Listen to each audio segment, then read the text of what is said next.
उल्हासनगरच्या नगरसेवकांचा गुवाहाटी दौरा वादात सापडलाय। नगरसेवकांचे पत्नी मुलांसोबत प्रवास करतानाचे व्हिडिओ व्हायरल झाल्याने वाद निर्माण झालाय।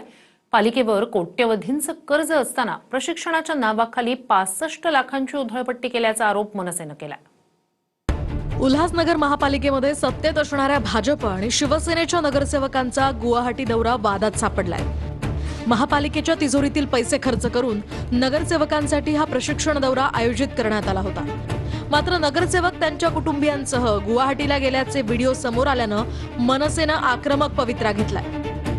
उल्हासनगर शहरातील नागरिकांना रस्ते, पाणी यांसारख्या मूलभूत सुविधाही नीट मिळत नाहीयेत। त्यातच आर्थिक अडचणीत असलेल्या पालिकेवर कोट्यवधी रुपयांच्या कर्जाचं ओझं आहे। पालिकेची आर्थिक स्थिती गंभीर असताना सुद्धा तब्बल 65 लाख रुपयांचा खर्च करून सत्ताधारी नगरसेवकांसाठी गुवाहाटीमध्ये प्रशिक्षण दौरा आयोजित करण्यात आला होता।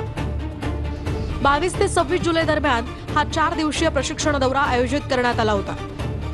प्रत्येक नगरसेवकासाठी पंचतारांकित हॉटेलमध्ये राहण्याची व्यवस्था, भोजन, स्थानिक प्रवास, प्रकल्प भेटी, सभागृह आणि इतर सुविधांसह विमान प्रवासाचा एकूण खर्च मिळून सुमारे 74,720 रुपये खर्च अपेक्षित होता। मात्र सोशल मीडियावर व्हायरल झालेल्या व्हिडिओमध्ये अनेक नगरसेवक पत्नी आणि मुलांसह गुवाहाटीला गेल्याचा दावा केला जातोय।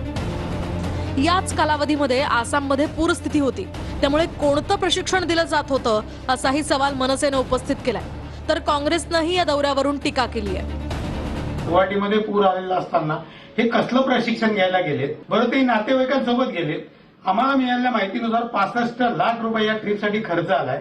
हे पैसे कुणाचे आहेत? बरं, जातात परिवारासह जातात, नातेवाईकांनाही घेऊन जातात, वरिष्ठ पदाधिकाऱ्यांनाही घेऊन जातात। नेमकं काय चाललंय या शहरात? बाकी शहरामध्ये विकास हा शून्य आहे।